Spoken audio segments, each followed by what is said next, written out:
Good morning, everybody. Welcome to Watches with Dennis, and this is the Saturday live stream. I obviously am Dennis, and I am glad to be here with you. We are actually going to talk about 3 different watch releases today, occupying a pretty big spectrum of price points. Well, I guess 2 of them are kind of close together, and one of them is a little sorry. Apparently, my stream is working, but I did not properly mute my test. So let me get that closed out.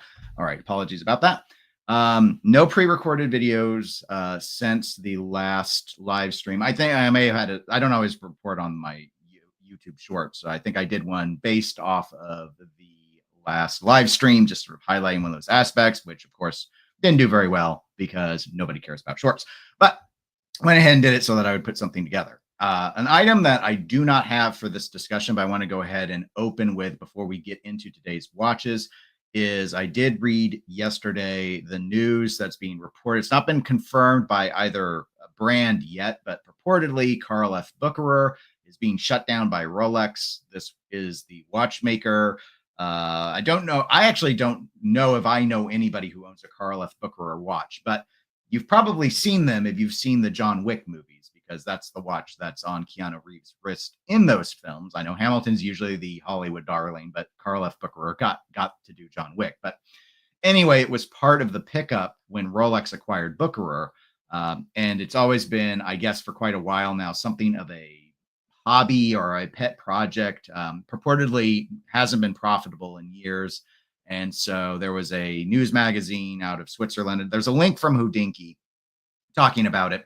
I read that. I don't have it linked in the description because it's really not going to be the topic of this video, because I'd like to see confirmation from the brands first before really going and diving into the Bucherer closing. But I do think it's likely true. Apparently, when asked for comment, Rolex said, talk to Carl F. Bucherer. And when Carl F. Bucherer was contacted, nobody answered. So anyway, so that's the thought in terms of, just so you're aware.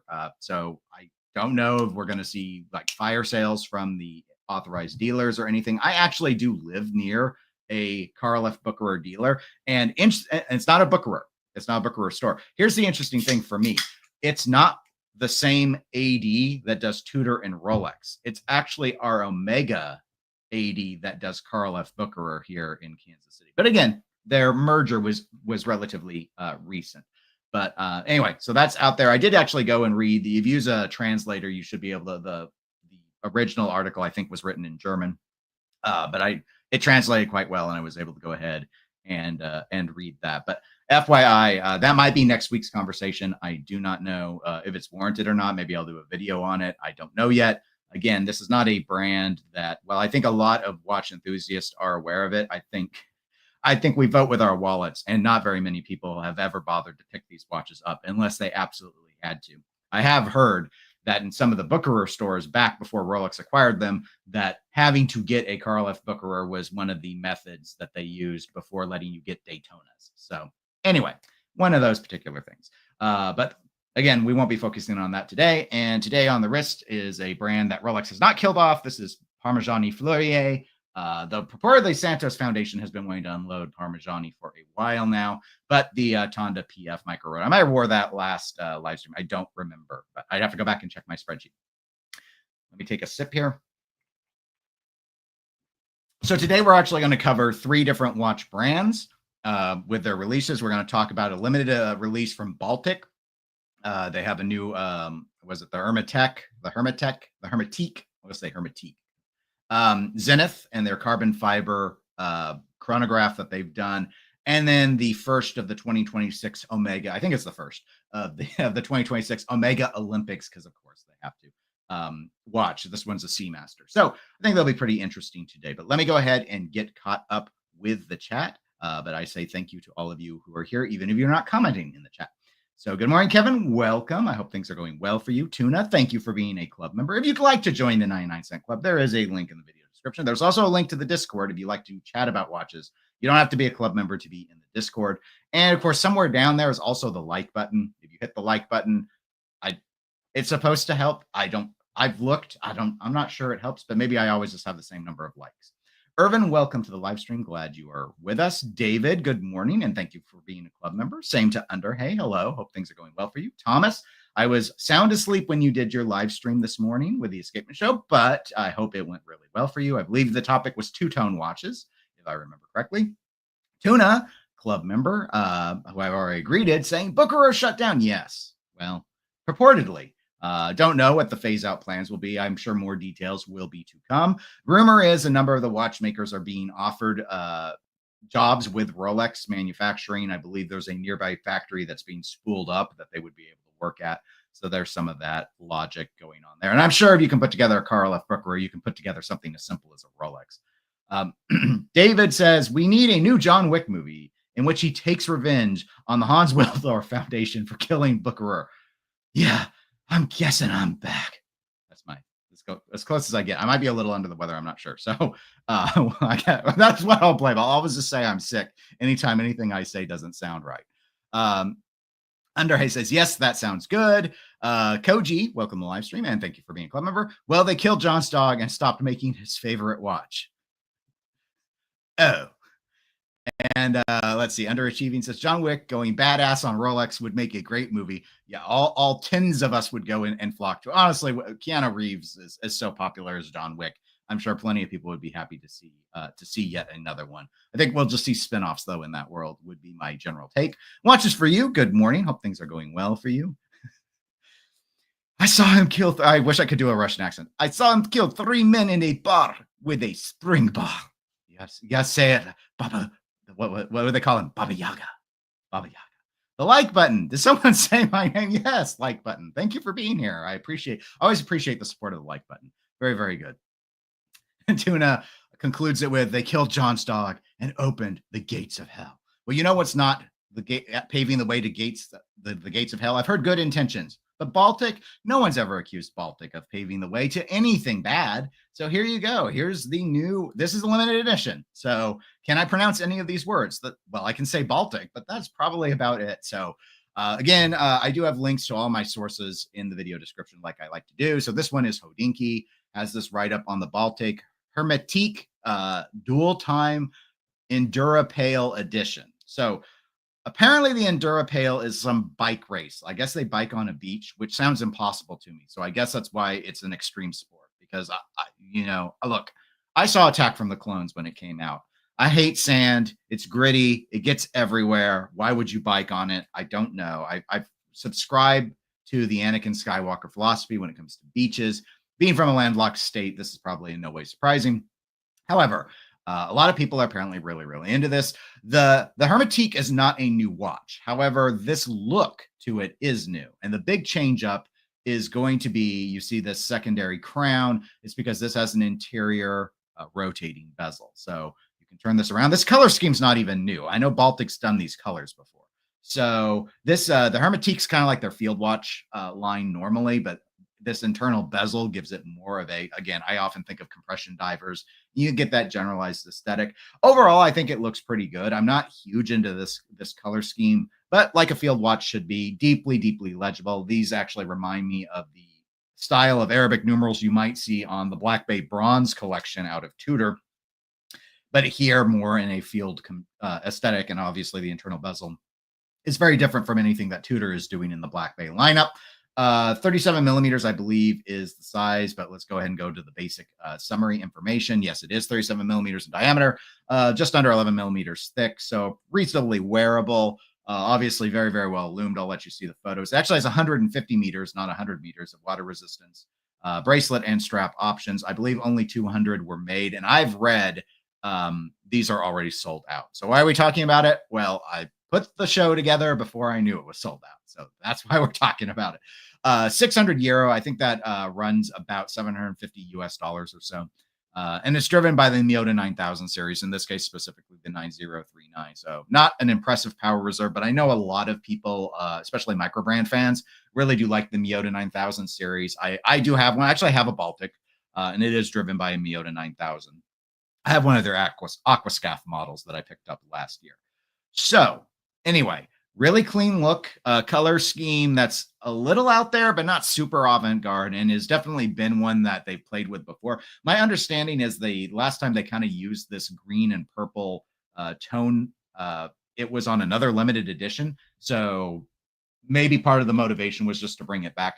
I think the official excuse they've given in terms of why it looks this way, these are not the official colors of the Enduropale, but I guess it's supposed to be inspired by what 1990s bikes or extreme bikes, mountain bike. I don't know what type of bikes, bicycle bikes, cyclist bikes. Like I guess those colors were associated with the 90s. I guess so. I don't remember what color my bike was in the 90s. But at the very least, you can get 1990s Trapper Keeper vibes. So I guess there's that. I mean, because these colors were pretty common in the 90s, especially the early 90s. But anyway, so I just thought I would note this watch. I thought it was interesting that they actually did a fairly significant rework by doing this internal rotating bezel into the lineup. And overall, yeah, like the strap choices and stuff. I like most of what Baltic does.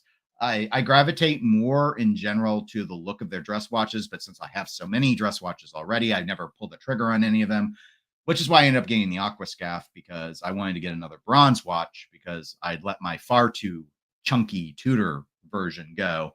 And Baltic likes to do the same style of bronze that Tudor does, an aluminum-based bronze, not a tin. So it tends to get dark, not green, which I don't really care for green in the bronze look. But anyway, overall, I think it's a really nice execution. I don't have any criticism about the watch, really, other than it was way too limited if it's already sold out, which is weird for me to say. Well, I don't like limited edition watches, and I talked about that on the last episode. But just as a general rule, I think they're done a little too much. But I'd want this in a different colorway personally. But as many of you have watched me for a while know, I am very boring. And purple, though, runs 2K state for me. So I generally steer clear of purple when it comes to, well, anything. But it is what it is. So let me see what's going on here with the chat. What do you guys think of this watch? Koji says 600 is a reasonable price. Yeah, the pricing, I can't say I've found a Baltic that I thought the pricing wasn't fair on. And again, because it's a micro brand, finding deals on this stuff is not really there. Like I'm not really aware of coupons. I don't know if they tend to do clearance sales or anything, but when I looked, they didn't really have anything. Obviously, you can try and find watches used from them. And that's going to be hit or miss in terms of what your selection is going to get, because it's not like they sell a tremendous volume of watches. It is a micro brand, but they are breaking out as one of those kind of somewhat like Zelos or Studio Underdog. Studio Underdog is more known because they're so avant-garde. But if you want to take something like Fears or something where they have a look, it's relatively classical.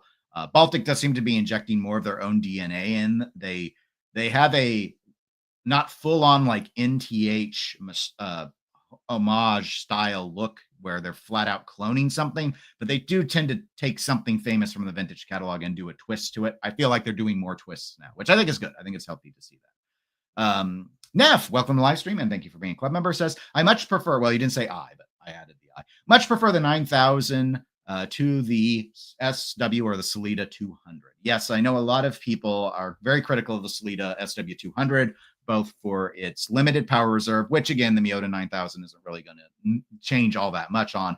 But I know a lot of people have complained that the SW200 works okay as an automatic watch, but when it comes to manually winding it, the movement is not always happy about it. And in fact, I just now see apparently you all are 2 steps ahead. Underhay saying, yes, the 9000 can be hand wound without problems. And it's a decent, my Baltic has a decent hand wind experience, so it is nice. Welcome, by the way, to the live stream, Patel Philippe. I hope things are going well for you. Tuna says, true, my experience with the SW200 is not ideal. I'm trying to think if I've ever owned an SW200. I'm not sure that I have. Possibly. My Tudor 1926, I think, was still in the ETA years, but Tudor heavily modifies the movement, or at least decently modifies the movement beyond spec, so not just regulating it. So it's just one of those particular things I think that goes into play. Neff says that he thinks this Baltic looks meh. I could see it. I think it looks kind of interesting, but it wouldn't be one that I would buy. Ken, welcome to the live stream. Ken says Trapper Keepers were the Tudor of binders, way too thick for its actual use. I was going to say, but what was the Rolex of binder then? Well, I will say that because it's my stream. Ken, what was the Rolex of binders if Trapper Keepers were the Tudor? I think I had 3M or whatever was on sale. Like I didn't have fun. Again, you guys have seen like what my watches look like. I didn't have fun Trapper Keepers. I had boring binders. I liked plain colors. It'd be like a solid red, a solid blue, a solid black, a solid green, sorts of things. But I mostly just I don't think I used a lot of Trapper Keeper style things. I think I mostly just had notepads, and I'd use different colored notepads for my different classes. But anyway, just one of those things. Underhay says, now this is this is good. This is where you're starting to criticize. Shouldn't the 3, 6, 9, and 12 be closer to the dial edge? I would say yes, normally. However, since this is an internal rotating bezel, how are they going to do that? Like, we could get it a little bit closer, I suppose, but they've clearly chosen to balance that versus they've taken the hour indices, as you can see here, where I'm putting the little hand symbol on the chrome to the edge of where that internal bezel is. Now, we could go and look and see what the Hermétique looks like without the internal bezel, and they've done it in that instance. Normally, though, Underhay, when I see this, I would have said this is accommodating a movement that is too small for the watch. However, it is a 37 millimeter watch, so it's not exactly a large watch. And I think it's more just to accommodate this particular configuration. But I may be wrong. Tuna says, Neff, I have a Raymond Vial. Is it Weil or Vial? I'm going to say Vial. Vial. Or is it Veal? And then we think of food. Now I'm hungry. But anyway, a Raymond Veal. We're going to call him Veal for now. That is terrible to wind. I can't decide if it is faulty or not. Is it an SW200? My Baltic actually had a little bit of an issue when I got it. I forgot about that. There was contamination on the crown stem. I took a toothbrush and brushed it out, and then it worked good. So but it was weird. It felt gritty. I don't know if that's how your Raymond feels or not, but FYI, you could try that. Just get a soft bristle toothbrushing. Just brush it once you pull it into the most external position. Escapement, Thomas at the Escapement Show says, I much prefer the limited edition of 500 Baltic Hermétiques that had the textured dials. I don't remember those, so I cannot comment if I like them better or not. And David says, the only movements I've had trouble with are two new Rolex 3235s. They have to go back for service because of the infamous 32,000 series amplitude sickness. I think I have read about that, but I do not remember. Koji, who knows how all words are pronounced, has corrected me. It is pronounced vile, but their watches are quite nice. Let's make it be. Can we not have veal be? It would be tastier. I'm just saying. And for those of you who don't like the suffering of the baby cows, I do apologize. But it is just a watch, so it's still okay. We're not actually making the watch out of cow. Moser might, but Raymond Vile would not. I almost called him Veal again. Raymond Vile would not do so. Speaking of weird materials, veal would definitely be a very strange material. But another material that's really caught on a lot lately is carbon fiber. I don't know if any of you in the chat have owned a carbon fiber watch. Say if you have one, because I have been curious about carbon fiber. But here's my fundamental concern with carbon fiber, and this will all make sense because I'm going to show you the next watch. But I've heard about it delaminating. I've heard people, even with watches, start to have issues with some of the older carbon fiber. And so I don't have any long-term trust in carbon fiber. That does not mean I would not buy a carbon fiber watch. But what it does mean is I would never buy an expensive carbon fiber watch. So let us introduce the Zenith Revolution collaboration. This is a Chronomaster revival. It's the A3818, but in carbon fiber, aka the Cover Girl. Now, when I saw this, I saw the X Revolution. I thought, why are they calling it Cover Girl? Why is this not X Cover Girl? Because isn't Cover Girl a makeup brand? Or was it a makeup brand? I don't know. Were we born with it, or was it Maybelline? See, I still remember some of the commercials, but as someone who doesn't wear makeup, I don't know anything about this stuff. But it turns out, apparently, there was a watch at one point that was on the cover of a magazine, and thus Cover Girl. This whole article with monochrome, which is linked in the video description, will tell you all about that if you want to know about the Cover Girl series, because I think this is the third one of these recent revivals that has used this general configuration. But the materials have been different. I think the first was steel. I believe the second was titanium. And this is carbon fiber. Now, overall, I like the look in general of this, like this case design, this aesthetic, this Zenith, these Chronomasters. I really, really like the shape of it. In fact, I know Thomas with the Escapement Show has an A3 something that is in this general, I'm going to say this general shape. I think it's the A384. I've been a fan of the A385, which is the one with the like cappuccino, the brown dial. It's a nice looking brown. Don't be fooled by how trite I said brown. It actually looks pretty good. But anyway, this looks, of course, very monochromatic because they have elected to do the dial in carbon fiber, the case in carbon fiber, buttons are in carbon fiber. It's a bit illegible, I'm going to say. So a few things. The highlight of the watch is it's super lightweight, and so okay, but that's what carbon fiber brings to the table. Is this the lightest watch ever? No. Is it the lightest chronograph ever? No. I'm not sure. I think the article talks about, I know it talks about a lighter watch. I don't know if it's the lightest chronograph automatic ever, but Hublot apparently beats this watch by, I think, a few grams. So, but this is a light watch, very light watch. And so it follows the usual sizing conventions and stuff. I am going to criticize the dial. I get the idea. It keeps the weight down. It keeps it thematic, but two issues. One, it looks like meteorite, and I don't like meteorite dials in general. So this would be a no for me anyway. Second, this is real. Unlike a lot of meteorite dials, this is hard to read, which is different for Zenith. Normally, I think the Zeniths are actually pretty reasonable to read, even in these small, like 37 millimeter case configurations. So Velcro strap for some of them, but not all of them.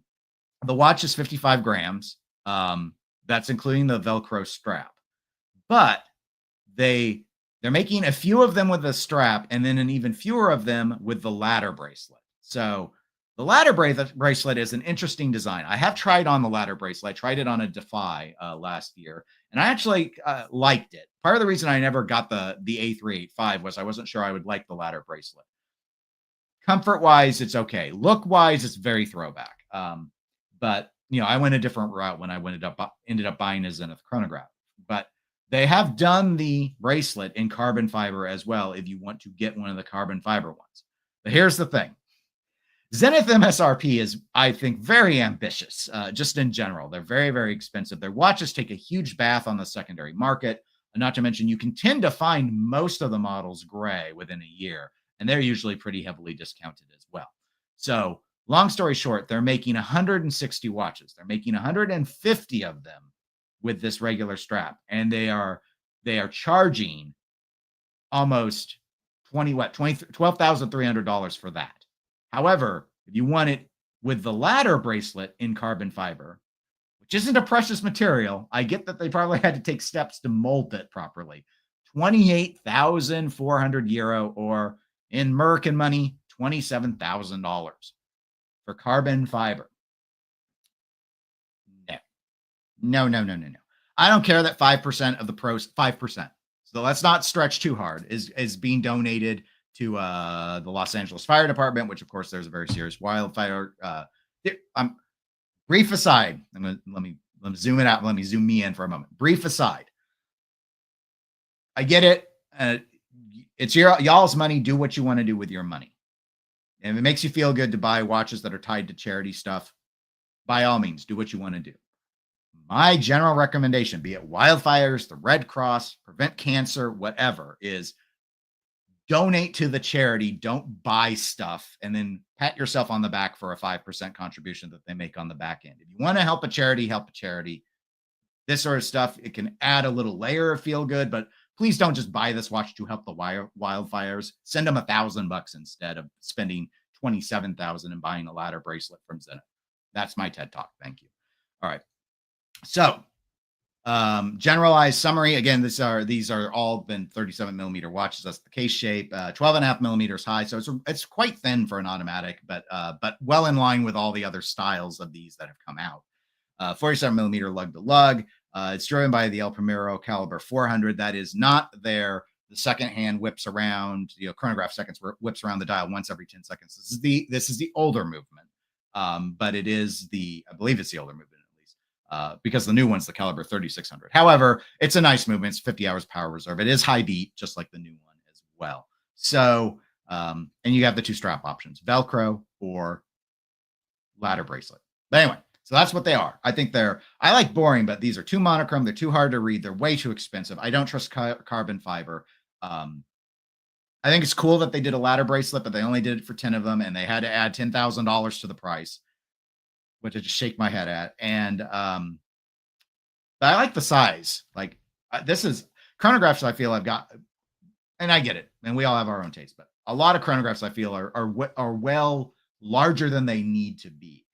And I have I don't remember, mine's a 37 or 38 millimeter watch. They are legible, not this version. This version is not because of the color.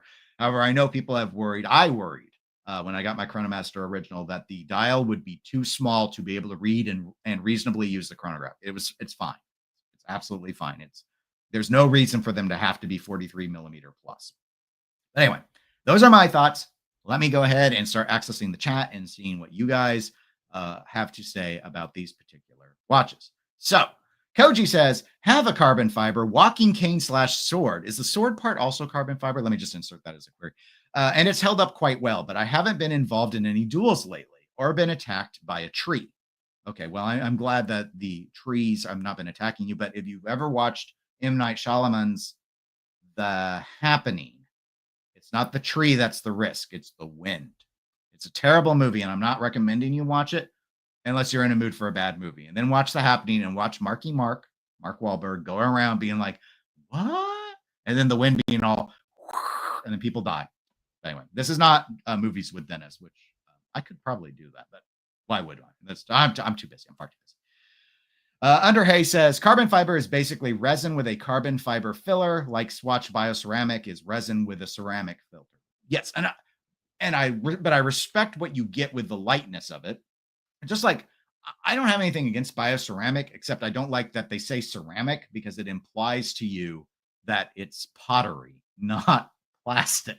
Whereas carbon fiber, I don't think, I mean, when I think of carbon, every time I hear the word carbon, I think of like black charcoal powder. Like I don't think of anything fancy with it.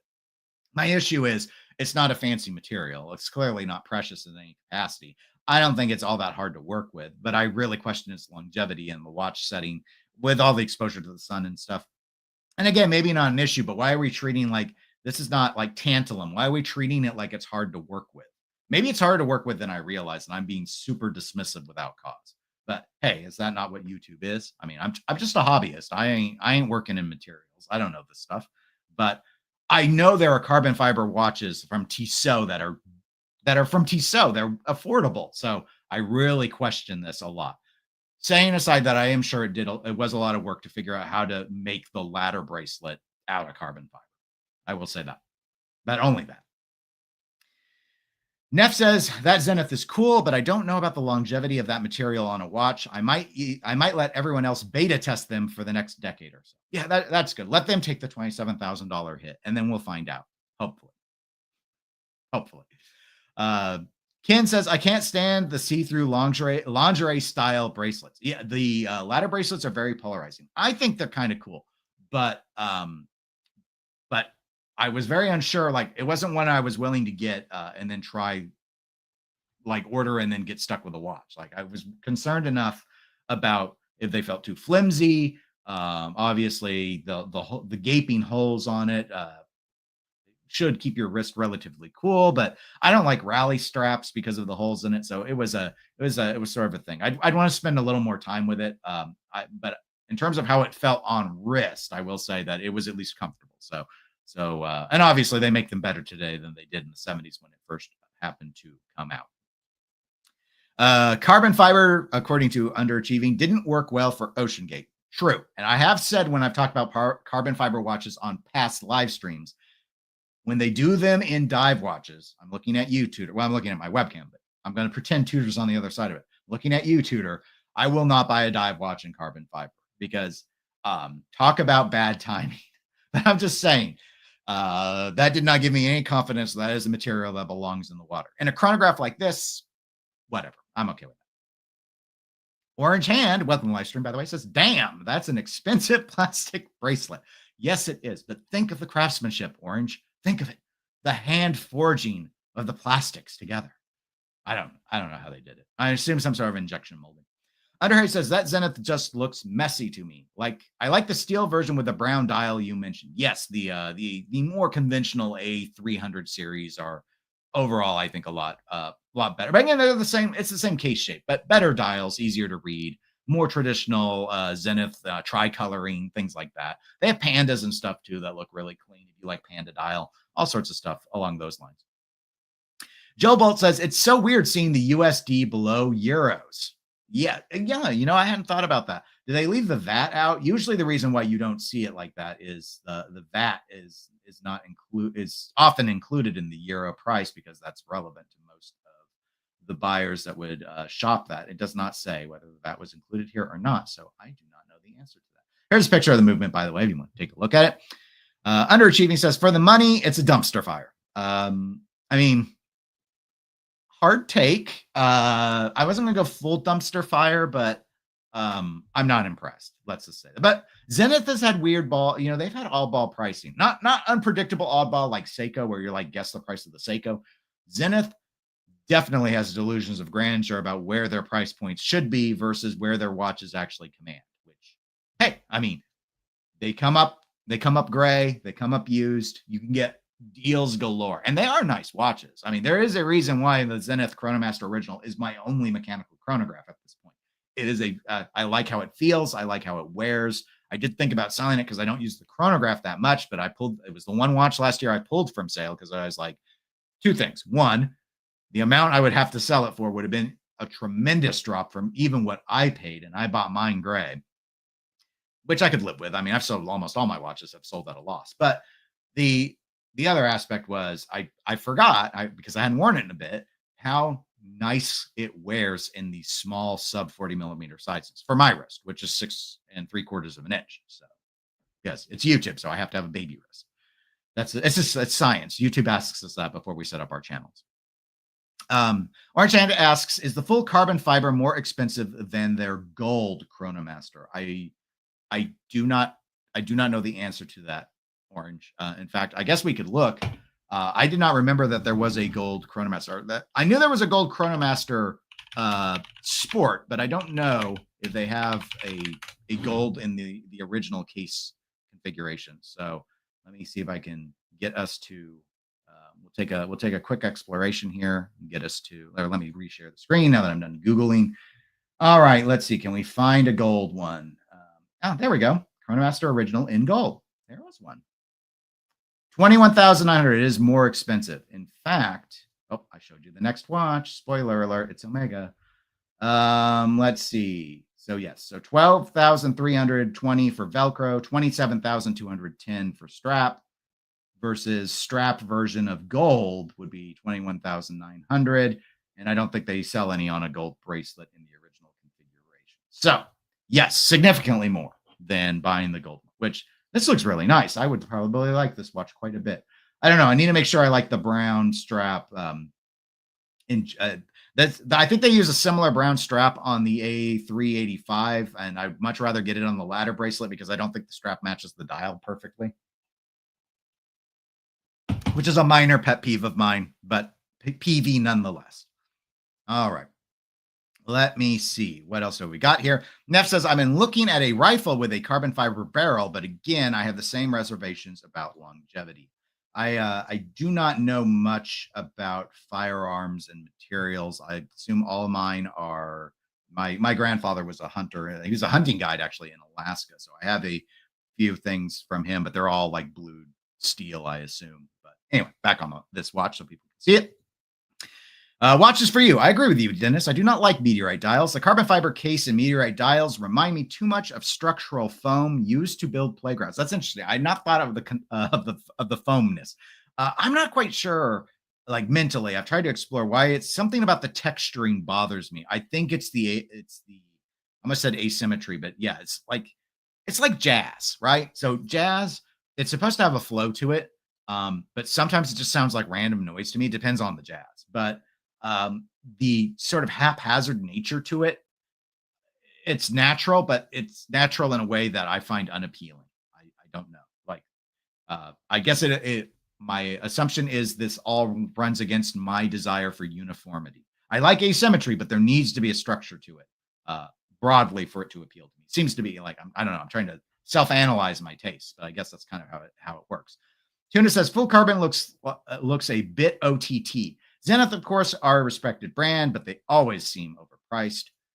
Koji notes that a lot of students at his school have carbon fiber cases for their instruments, and they certainly look nice, but they do get dinged up. Ken says Rolex needs to buy Zenith and shut the entire brand and its expensive homages down. Wow, that is a hard take. Look, I agree the Chronomaster Sport does look a lot like a Daytona, but these don't look like Daytonas. And Rolex ain't ever going to do anything in carbon fiber, except maybe like the deep blue, deep sea blue or something. I don't know. Something like that. Jason with Design Atelier. Hello, welcome to the live stream. Thomas says, I love my A384. I got it for 4,000 pounds used. I like carbon fiber watch or carbon watches, but the prices of these are absurd. Absolutely. Yes, very much so absurd. Well, I said we were going to cover a variety of price ranges. So we started with the Baltic, which is well under $1,000 US. And then we went to the Zenith, which occupies a couple price points. We got the $12,000 price point and the $27,000 price point. Bounce it the other way. Everything's backwards because of the camera. So last one that I wanted to talk about today is Omega. You know, there's an Olympics coming up, right? If you didn't know, I'm telling you, there's an Olympics coming up. So Omega always has Olympic watches, not a watch is. They put out multiple ones. So this last week, they revealed their Milano Cortina 2026 Seamaster 37 millimeter watch. So I wanted to talk about this one. Back to Hodinkee for this article. Again, link in the video description so you can go and actually read about it. But I want to go ahead and start with the specifications here. So this is not a limited edition model. It's $19,300 US, driven by the 8807 coaxial movement. But specification wise, this is 37 millimeter watch. It's 11.5 millimeters thick. Only 45 millimeters lug to lug, which is consistent with 37 millimeter sizing. And the case is done in moonshine gold. It is a closed case back, not a display case back. 100 meters of water resistance for the Seamaster. This watch, I don't really care much about the case back. I get it. And this is standard for their Olympic watches to go ahead and close case back them because that tends to be where they celebrate the Olympics, not dial side. But this is a very nice looking watch, in my opinion. And so I wanted to talk about it because it's an actual Omega that I like. And so I feel like sometimes I pick a little bit on Omega. And don't get me wrong, at 11.4 millimeters thick, this is still thicker than a 37 millimeter dress watch should be. And don't let the Seamaster branding fool you. This is a dress watch. Seamaster line used to have dress watches. This is completely embracing it. But so much about the configuration is cool. And it's not like unwearably thick. So like this would be a watch I would be willing to get. So, and the pricing isn't even that absurd for, look how we are in watches. It's not even that absurd. It's under $20,000 new for grant. Yeah, no, not a gold bracelet. But again, gold cased watches, plenty of them would have been over $20,000 with just the case being 18 karat gold. I like the crown. I like the crown shape. These dog leg, this is what a lot of people have focused on. These, I guess they're called dog leg style lugs. They look super sharp. These are the most interesting lugs I have ever seen from Omega. I didn't know that they were part of the past catalog, but nonetheless, the idea to bring them back, I think, is very, very cool, especially with this they've got almost an aggressive bend to them, not something I really associate with Omega. I think it also suits the crown's aggressiveness as well, not going round, but instead going with a hexagon style configuration. I think that's very interesting. And then you actually have for the markers here, again, you've got these nice like alpha style hands. I love alpha and delta style hands. I like sharp hands or leaf hands as well. I like those style of hands. Nice hand set. Again, I'll describe the applied hour indices as fairly aggressive shapes as well. So for a dress watch, I actually think it's pretty bold. Classic Omega applied logo and name. Like my least favorite part is the Seamaster script. But again, it's the Seamaster in the vintage vibe. They're going to do that. And I don't hate it. I don't hate that part anyway. I just think I would have been fine without it there. But they probably wanted to balance against the Omega logo. On the leather strap, I think it looks super sharp. This is a very attractive dress watch. Moonshine gold is actually my favorite gold configuration out of Omega. I think it looks really good, but most of the time it's absurdly priced on watches or just dumped into the latest Omega Speedmaster, which I have zero interest in owning Speedmasters or gold moon watches. And they're very, very expensive because they come on some bracelets and stuff. Here's a classic look to one of their older Olympic watches that I guess this was inspired from. So you can see the gold bracelet braceleted it back then, but you can see where they're getting the legs from, where they're kind of, I mean, the crown was a little bit different, but and where they're getting their applied indices from. So that's the inspiration for it. But I mean, this is overly busy. This looks way better. And I tend to like most modern reinterpretations over vintage. You have sharper tooling anyway, so you tend to get a much better watch, as you would expect. But overall, I just think this is a very attractive watch. So very good job, Omega. Again, classic style, the domed crystal. So they've, yeah, the movement was thinner. This watch could have been closer to 10 millimeters, even with this double domed sapphire that they're running with here, because apparently it looks like it's a double dome. But nonetheless, it's quite wearable. Size is going to put off a lot of people with larger wrists, I'm sure. The 37 millimeters alone and the modest lug to lug, I would be able to wear this watch quite easily, however. So anyway, I thought this was a very good job, not obscenely priced, not limited, so you don't have to jump through a whole bunch of hoops. It is available now. So anyway, I went in with it because I'm like, you know what? This is I really like this out of Omega. This is, if it's not a home run, it's a triple. And I doubt any of the other Olympic watches are going to live up to this one, but they set the bar very, very high with it. And that's why I say that. But those are my takes on it. Let me go ahead and see what you all think. I'm not someone who shops vintage Omega either. I know a lot of people are big fans of vintage Omega. Not an area. I'm not a vintage person in general, so that's part of it. But I know some people have longed for more throwback, more vintage Seamasters in particular. So it is nice to see something else to at least accommodate them. And while I don't like the Omega 300, I think the 300M is a better looking watch. I don't like the sandwich dials and stuff. This I like. This I like more than the 300 and the 300M. So anyway, very good job, Omega. I just wanted to say I really, really like the way this one happened to turn out. Underhay says, I really like this Omega, apart from the crown, case back engraving, and obviously the price. Yeah, I think the crown is a cool idea. Is it going to be uncomfortable to wind? Would be a question I would ask. I don't know. If this is overly sharp, that might be an issue, but I don't know. I think it looks so cool with the dog leg lugs that I'm glad they're doing it anyway. But I have been pissed off by crowns before and changed my mind. Case back, yeah, I mean it's what it is. It's frosted gold. I mean, you get more gold with this watch than you do with the average solid gold watch, where you're going to have a sapphire taking up this whole section. So you do get more gold out of it, which is not. And again, I never make decisions off of case backs because I don't have to look at them. So that's fine. And I've had an Omega coaxial movement. It's okay to look at, but it's definitely nothing to write home about, especially once you're into the 5-figure price points.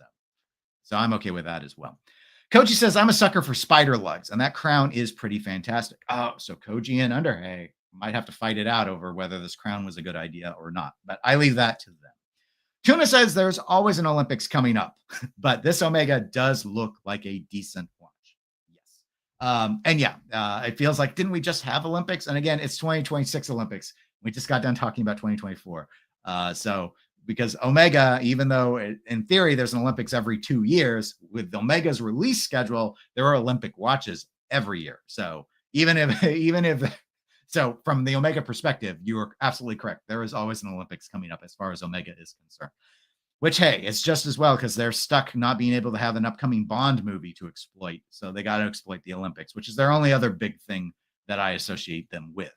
Ilmari, I don't know if I'm saying your handle correctly, but if not, I apologize. Welcome, by the way. Very much like a vintage Seamaster. Yes, there are. And as we showed, or I tried to show with the older image that the Hodinkee article had, very, very interesting throwback. I would have been very interested in seeing this new one also offered on a modern gold bracelet, just to see how, because again, this would be at 37 millimeters. This is modest. This is modestly sized. I don't think it would look overly garish. However, the price would almost assuredly double. So we would be probably talking about something closer to 40,000 USD at that stage. Orange Hand says solid gold case back and enamel dial, not badly priced for Omega. See, yeah, I was really surprised at how low I thought this price was. I don't know if I'm just becoming jaded and thus accepting to really, really high price points now. But as a general rule, precious metal watches, even sub 40 millimeter precious metal watches, are going to be over $20,000 on leather. And this one was not. That's not always the case. I mean, it does vary, but especially with a close case back, I was surprised. Neff says, I really like the Omega. Has the solid case back. I want the gold. I tried to turn it into a gold member, and I butchered it. So I do apologize to the entire world for that. And a Grand Fou enamel dial. Great lugs. It's a real winner. I would like to see the enamel in person too. I've never had an enamel. No, I take that back. I have one enamel dial watch. I never wear it because it doesn't run. It's my vintage, my second vintage Spiro Agnew watch. But and that enamel looks really, really good. I'd like to see this style in person and see how it is in the light, in natural light, I guess is what I'm trying to say. But regardless, even in the photos, it looks sharp. And I like a good, really, really stark white dial. But again, I've had a Explorer 2 Polar for so long. I've really associated those really bright white dials with watches for just a long time before I was into collecting. Underhay says the crown does look cool, but it will feel horrible winding the watch. That is my one concern. However, is this watch an automatic or a manual? I should have told you that because I do not remember. Because okay, it's automatic. All right, I thought so, but I wasn't sure when I thought back that it was only 11.4 millimeters thick. So you could keep it wound with a winder, or if you wore it all the time. So it would be possible to avoid having to manually wind it all the time. Underachieving says the Omega is a winner chicken dinner. I love that it's 100 meters of water resistance and a go anywhere, do anything fine dress watch. Sailcloth and rubber welcome. You know what? This could look pretty compelling with some with a nice rubber strap or a silicone strap with those sharp lugs. I bet you could pull off some really interesting things. But we'll have to see. Jason says, I love that gold bracelet, but Neff says he's glad he left it behind. It doesn't work for him. Again, the gold would be the moonshine gold in the new version. Wouldn't look like that old yellow gold. So I would be very incurious. Michael says it's an inside the park Homer. Love it. Would have preferred a vintage movement than coaxial. I don't think they can bring themselves to do that, but it would have been interesting, nonetheless, to have seen something more throwback. Or, I mean, I would like to see them move away from using coaxial for everything. I don't think it's worth the price that they pay on it. But at this point, I just think they're so adopted into it, so to speak. Tap 1999 said, I heard Rolex sales are down from the authorized dealer. Any truth to that, Dennis? Let me go ahead and phase away from this since we're not talking about Omega. And I did see your question as well, Ken. I touched briefly on Carl F. Bucherer at the start of the show, but I'll loop back to that one in a moment. I don't know. My assumption is yes, Tap. I do think there's truth to it. I have heard that sales have slowed. And I personally, and I said this in December or November, so a couple months ago, but I think sorry, your name's 1999, so I'm blending things. I think 2025 will be a worse year for watch sales than 2024 was. And 2024 was not a great year. Let me give you an example. I had I've bought, because I buy mostly used. I bought from most of the really, really big watch sellers. So like I bought from Bob's Watches. I bought from Watchfinder. I've purchased from 1916, aka Watchbox. I've purchased from European Watch Company, Swiss Watch Expo. I've bought like any big place you've gone and searched, other than like back when Crown and Caliber was around and Hodinkee. I never bought through them, but I bought through a lot of them or done trades with them and stuff. One of those big entities reached out to me 2 weeks ago, like texted me asking what if any models I was interested in trying to acquire. I say all of this to indicate that to me was a red flag that they are struggling to move watches. And I think it's true across the spectrum.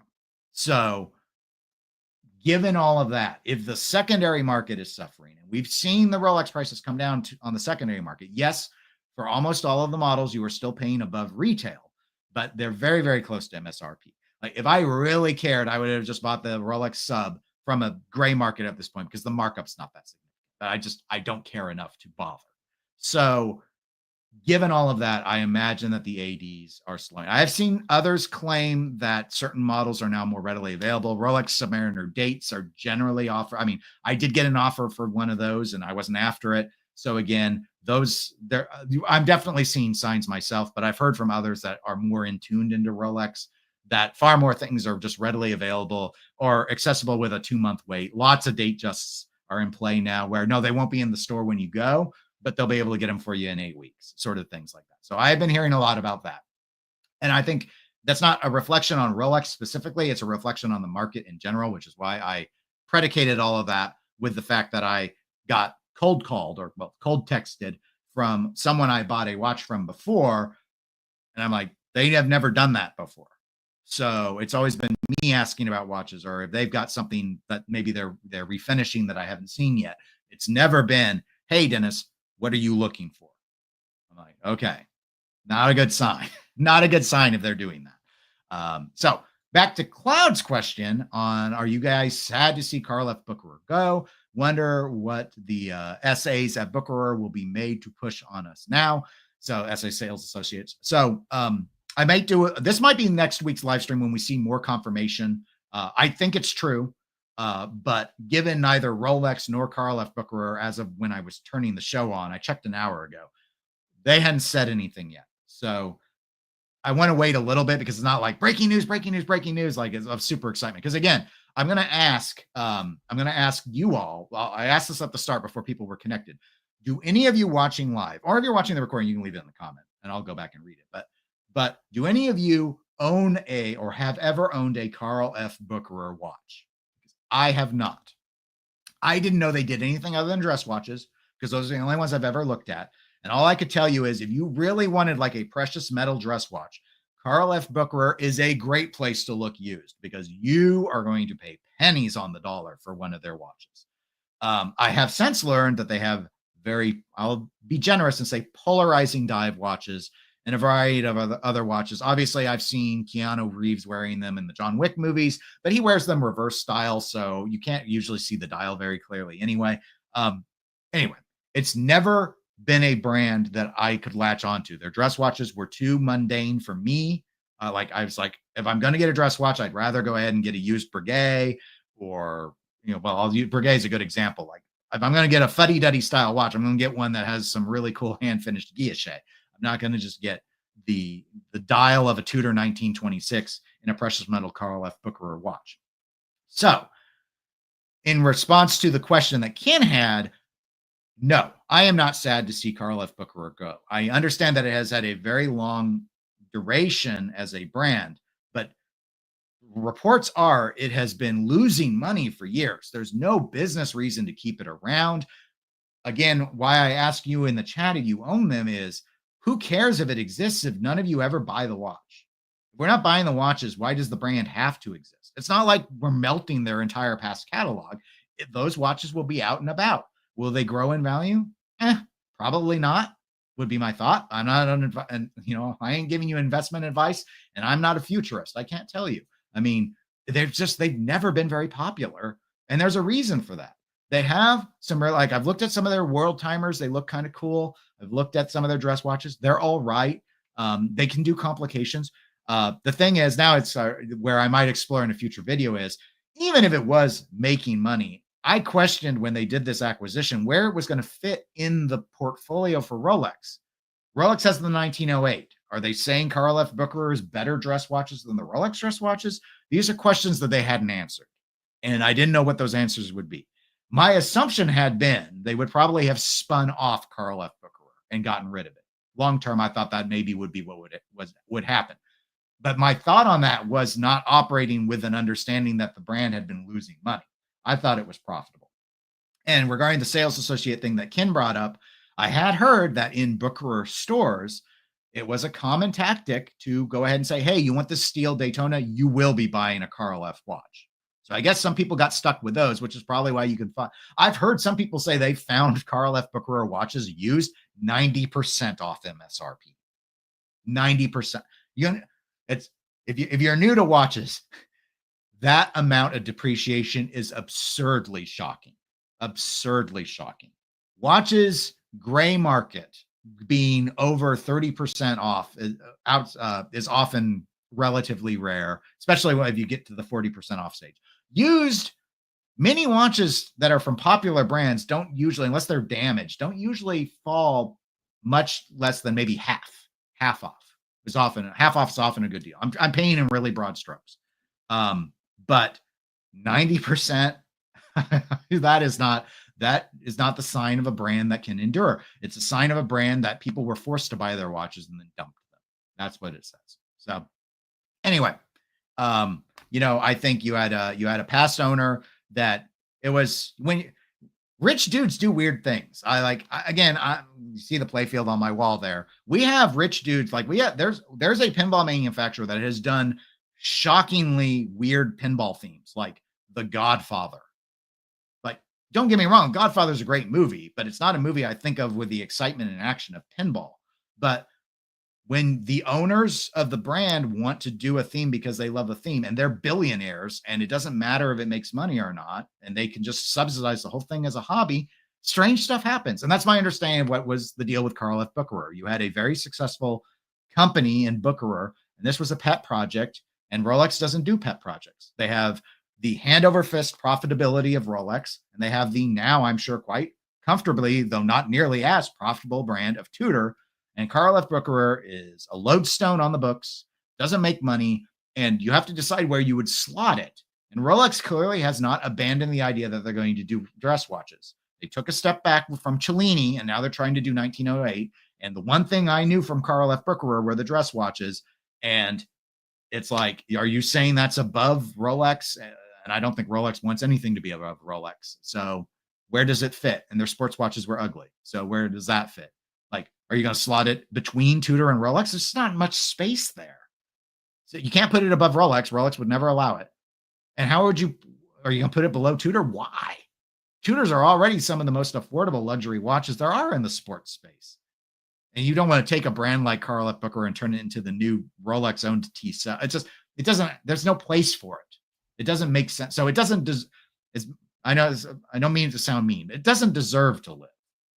That's my take. I didn't mean to go into that on this episode, but so I may regurgitate all of this in a future one that we're focused on. But that is my attempt to answer your question. So I hope it helped. All right, let me get caught up. I see a number of you guys had things come in during all of that. Koji says, perhaps Omega can release the Henry Cavill Meh Bond edition, special edition, complete with polite rejection letter. I did not remember that he had actually auditioned for James Bond. But anyway, I'll put back up the watch for the time being. Neff says, maybe instead of spending all their time and effort pumping out LEs, Omega could use that time and resources to thin their coaxial movements out. I want to say they've surely got to be working on new movements and probably have been for a few years, but I don't know that to be true or not. I definitely feel like they've more than recouped their investment at this point. And so we deserve new movements from them. Underachieving watch collector says, my Rolex AD is going out of business. Owner is retiring, and I was told he can't sell his AD to a non-family member and keep the Rolex contract. Ouch. It would be very tough for most ADs that were relying on Rolex to move away and still, be profitable, I would imagine. Now, I haven't even thought about today if I feel like it going. And I mentioned this at the start of the video, our Carl F. Bucherer, we do have a Carl F. Bucherer AD here. We don't have a Bucherer in Kansas City. Our AD is the AD for Omega. It's not with Tudor and Rolex and Patek at the other AD. So it'll be interesting. Until the official announcement, though, I don't know if I could go in and get a deal on a Carl F. Bucherer. But here's the thing. Looking at the catalog, I was like, what would I go and look? I thought about going to look at a different watch, not Carl F. Bucherer. But I'm just like, I just don't care. I just don't care. I would still just go and buy one used. Ultimately, I don't think I want like a 40% off deal from an AD, because I was like, I might as well pay 80% off and buy one with a scratch. I just don't know any of them that I like enough to want to go ahead and get. That's my general take. Tap, then, well, I'm glad you appreciate it. Thank you so much. Neff says, I guess the ADs are having trouble selling Rolexes out the back door. Well, now that's definitely got to be diminished now, because all reports I have seen, including from those dealers that still continue to participate on things like YouTube, have been that they do not offer retail to the people trying to sell them watches. So it's like because they end up there, to make their profit margin, a lot of their steel ones, they're pricing like 1 to 3. It depends on the model, of course, but if you're pricing things like $1 to $3 grand above, and where they want to make their money on it, it's just no, it's not the same. So it's different now, which is good for collectors. Jason says we carry Carl Bucherer in our St. Martin, or is it San Martin? No, I'm gonna say St. Martin branch. As far as I know, we don't know about the deal yet. I don't believe there's any official comment. I tried to find more sourcing this morning, Jason. And I went and I read the original article that the Swiss newspaper put out. I put it through translated pretty well. So, because I think it's written in German. And yeah, it was, no one has had any comment. I guess someone asked, it may have been that newspaper, had asked Rolex for comment. And Rolex replied, but said, you need to talk to Carl F. Bucherer. And Carl F. Bucherer wouldn't make a comment. So that's why I didn't want to cover it as my topic. Otherwise, this would have been, I would have dropped these new watches and this would have been my topic. Just because I think we got a lot of interest, because people like to talk about Rolex. So we would have had a really interesting discussion just related to the Hans Willdorf Foundation and their strategies and all of that. And I may still do that next week, but I wanted more confirmation because that it's, again, I want to do the Dennis Nedry, a fellow Dennis, the Dennis Nedry version from Jurassic Park movie and do the whole nobody cares. Because honestly, I've seen some people kind of grousing, lamenting, being mad at Rolex for this. Do any of them own Carl F. Bucherer watches? No, they don't. So who cares? I mean, if you're not going to put your money where your mouth is, does it really matter? I mean, not every watch brand deserves to exist, quite frankly. They don't. And again, this comes up in pinball because pinball is a much smaller hobby with much fewer manufacturers. And there are some people that are just like, I just want them all to survive. And it's like, they don't all deserve to survive, guys. They don't. Some of them do really bad design. Some of them have really bad engineering. Some of them are fire hazards. They don't all deserve life. Okay. And if you really cared, you'd have bought their stuff. And that's how it is. In my opinion, we all have our own takes. Let's see. Neff says, if you want a gold dress watch, look again at the PF Tondo 1950. They are going way down in price, almost back to where they were, maybe 7,000 to 8,000. Yes. Back in the day, that's how I first found out about Parmigiani, actually, Neff, was I saw those Tondo 1950s. If you like the Calatrava style, I call all that Calatrava-esque. You like that style, definitely look at the 1950 Tondo and decide if you like, I mean, it's not identical to a Calatrava, but it's that same simplistic concept. Definitely take a look at them. They got up a little bit higher, as Neff has noted in his chat, but it's good to hear that I don't want a third Parmigiani. I already own two. So I like Parmigiani. Parmigiani might be my favorite Swiss brand, but I think I have enough Parmigianis and I should probably let go of the dress watch Tonda I have, honestly, and make room for something else. But anyway, it's an excellent looking watch, and it would be a direction that I would suggest going. I have some others that are in competition with it at this stage, but it's one of the best bang for buck watches in that style that I would suggest you look at. Definitely, I agree with that. Tap says, Carl F. Bucherer was always a pet project of the previous owner. They have beautiful movements like the perpetual rotor. Hope Rolex uses them. It would be interesting to see if they do, or if Rolex goes at, ultimately, they might want to sell the rights out. I don't know. Carl F. Bucherer is not really competition for Rolex, and Rolex has such robust movements that they themselves have designed. I agree. I went today and looked at the perpetual rotor, and it looks super cool, but it's like, I mean, maybe Rolex would keep the movement tech and throw them in the 1908s. That'd be the best I could suggest, or let Tudor do something with them. Tudor hasn't revamped their dress watch line. They're still operating on Bosch movements in like the 1926ers and such. The thing is, can you pivot Tudor into being a high-end dress watch brand? I'm not sure you can. I'm not sure Rolex wants to. So again, maybe you just make money selling that off so that you recoup some of that burden you got saddled with when you acquired all of Bucherer. That's my general thought. Watches for You says, I saw a video recently where a regular person got a Daytona with relatively little effort or weight. If that kind of trend continues, it might indicate slowing sales at Rolex. I'm confident sales are slowing.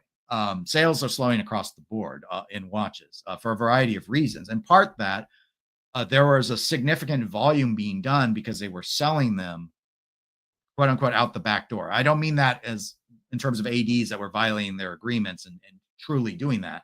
I mean, a lot of people were buying watches and immediately flipping them because they easily could. Now that they don't move as quickly for the used dealers, their capital is stuck in watches. they're not buying as many Rolexes as they were. So that has slowed the entire process.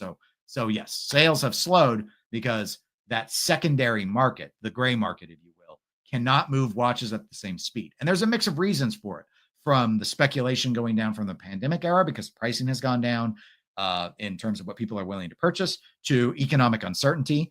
And we can insert tariff discussion here.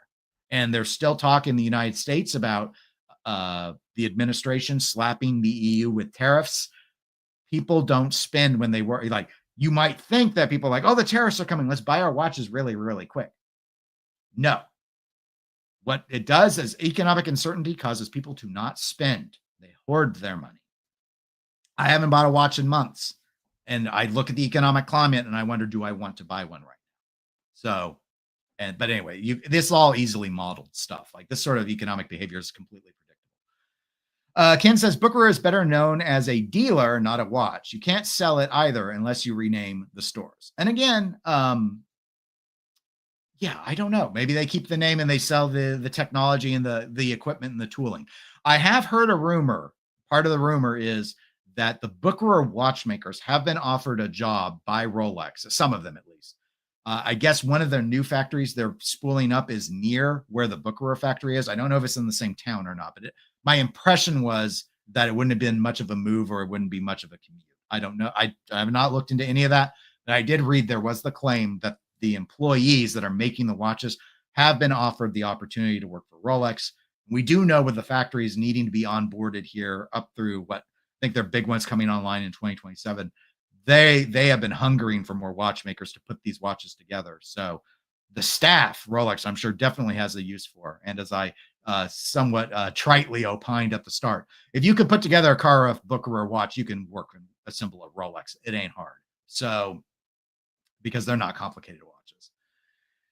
David says, I suspect the reason Rolex didn't spin off the Bucherer watch brand is because Rolex plans to continue to operate the Bucherer AD network under the Bucherer name. Yep, that echoes what Cloud says. And I definitely see where that aspect is. I also don't think the name, it's not Universal Genève. I don't think the name commands a big nostalgia hit for anyone. Maybe in 10 years, things will change. I don't know. We'll just have to see. Tap says Jacob & Co. has a Godfather watch. I have seen it. It is truly horrific. Probably worse, quite frankly, than the pinball machine. The pinball machine is not a bad player, by the way, but they sell significantly less than used than they do new, for a reason. Jason says, I can see it now. Perpetual rotor Cellinis. Yes. Oh, it's one of those things. Jason says, Rolex does it all the time. They buy off their suppliers. Buying Karloff Bucherer is actually not shocking to me. Neff says he is not buying watches right now either. He took a hell of a hit during Christmas and he needs to recoup. And Tap says, I'm also done with watches for the time being. Market uncertainties are too real to ignore. I've thought about entertaining some of this other stuff I've been looking at to see if I can get decent enough discounts and stuff. But again, with the used players, like that example of me getting a text asking, hey, Dennis, what are you looking for? I still have my eye on a few things. I have money set to do some watch acquisitions, but the prices haven't been dropping like they were. And I'm kind of like, you know what, with this uncertainty, I expect you to fall more. And so why not play that and maybe save a couple $1,000 more dollars? I don't know. That's sort of what I'm entertaining, but I am in no rush. So anyway, that is where things stand. All right. I got caught up with the chat. We ended up, I guess I'll add some comments that we discussed Karloff Bucherer in my description so people can search for it, because we ended up actually going into it quite a bit more than I had planned. But anyway, thank you everyone who was able to tune into the live stream and participating in the chat. It makes it lively, and otherwise you're just stuck listening to me, so I really appreciate it. If you enjoyed the discussion, please do like the video. It helps it on the back end when people do the search for the recorded version. I will plan to be back next Saturday with a discussion. I don't know what yet. Maybe we'll talk more Karloff Bucherer, but we'll probably have some new watches to cover as well. And that'll be that. So thanks again, everybody, and I'll talk to you all on the next live stream. Take care.